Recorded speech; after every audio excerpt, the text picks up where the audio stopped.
All right, welcome back. Before I get into it, I just want to mention, as you may already be able to tell, I made some changes to my lighting setup, and now there's a little bit of a glare in the top right. If that ends up being an issue, let me know in the comments down below. I'll revert it back to the way it was. It's just this way, the way I have it, the light is kind of hitting everything a little bit more evenly. It's just there is that glare. So if that ends up being an issue, let me know in the comments, like I mentioned. So, getting into it, welcome back. This is news of the day. Of course, I was not posting over the weekend, and I will not be posting over the weekends until we have some sort of date for the new DPC season, or maybe not until the DPC season actually starts.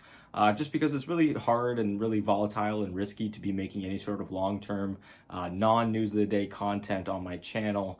When we don't even know what all the rosters are going to look like in a few weeks from now, when we don't even know when the new DPC is going to start. And so until then, I'm just going to be doing news of the day videos every single day throughout the week, and then on weekends, I won't be posting. Again, until we have any sort of news about when the DPC is going to be starting, or until we start getting some more firmed up rosters. That way I can start doing stuff like previews for the upcoming year. But anyways, jumping into the actual news now, our first big story of the day is Sumail and Saksa leaving OG.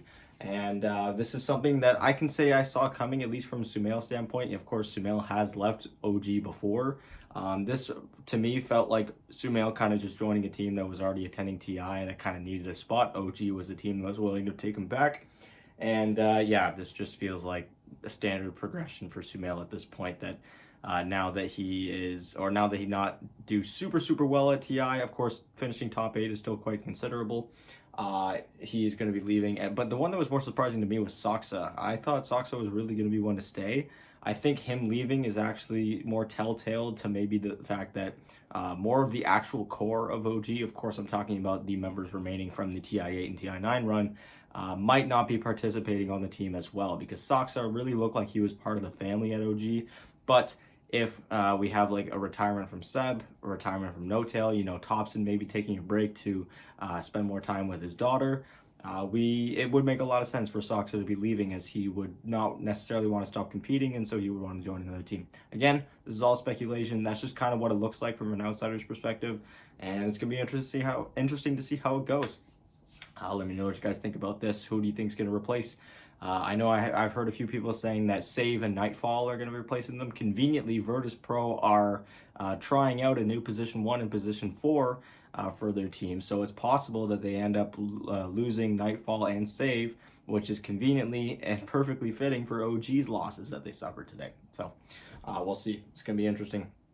Next up, we've got some new rosters that have been formed over the past few days. Of course, this mostly took place over the weekend. Like I said, wasn't posting. So for Creepwave, they're a team that is in the lower division of the Western European division. They actually played last season under the name Into the Breach. They were signed by them, but from what I can tell now, at least the way the announcement sounds, they're no longer affiliated with Into the Breach. However, there was no actual statement like that, so I'm not going to claim that. It's just they played the first season under Creepwave. They then got picked up by Into the Breach, and then now when they announced the roster, they announced that it was Creepwave's roster. So I'm sticking with that. Looking at their old roster that they played in the TI10 qualifiers with, they had Lil Pleb, Xantic, Malik, Tanner, and Fishman. And Fishman is the only member remaining of that stack going into this new season. We now have Crystalis coming in from Ghost Frogs, as well as Toby coming in from Ghost Frogs to play position 1 and 3, respectively. We also have Stormer, who was a member of Hellbear Smashers, who had played in the upper division in the previous season. However, they did not have, I think it's fair to say they did not have any success at all in that upper division. So he's back in the lower division one way or another. We'll see how the season goes for him. We then have Suzuya, who actually does not have any sort of Wikipedia page. So I can only assume that he's one of the newer players, if not one of the lesser known players. And so I don't know if he's been on an actual Tier 2, Tier 3 team before, but if he hasn't, this is his first chance. He's jumping right into the DPC, so good luck to him. And again, like I mentioned, Fishman, the only member remaining throughout this whole time. He's been on the team since DPC Season 1. I can only imagine that the DPC slot belongs to him, and he is just the creator of Team Creepwave, just a usual stack that people form just to get into the DPC. So, yeah, it's going to be interesting to see how they do this year as well. And now jumping into our last little bit of news here, we have a new team roster from Team Empire. These guys are heading into the upper division. They're, of course, playing in the Eastern Europe region or CIS region. They played their last season in the lower division. However, they finished second place, which is top two, which of course means that they are now going to be playing in the upper division for this upcoming season. So, looking at their former roster that they played in the TI-10 qualifiers with, they actually have no remaining players from this roster. The only one left is actually Depressed Kid. However, he is an inactive player and he's being loaned right now to Team Unique, another upper division team from Eastern Europe right now. So, of course, that means that he's still part of Empire. However, now that they've actually firmed up a roster, it's likely that they let him go, especially since they're already loaning him out to some other teams in their division.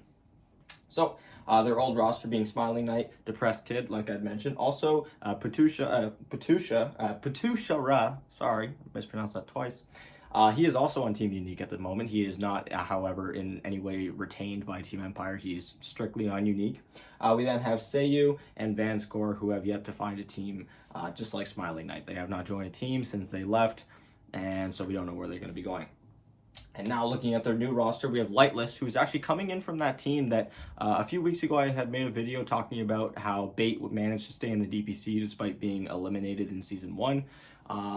Well, it's because they formed and they combined their organization with the DPC slot of the team, of which I cannot pronounce the name. However, that team was the team that Lightless was on in Season 1. He has not been on a team since, and now he's back to the DPC. We then have Manic, who again is another player I have not been able to find any information on.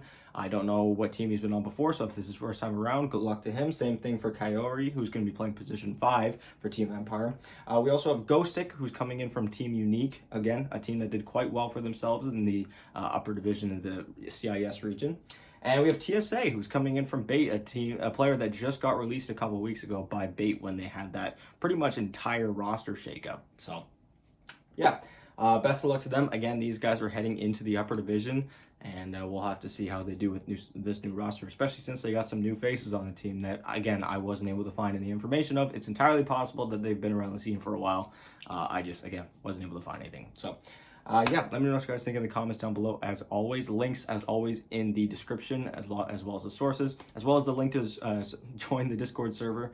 If you're at all curious about talking about DPC-related stuff with anyone in the community, feel free to join that. And thank you guys so much for watching, and I will talk to you guys tomorrow with another News of the Day video.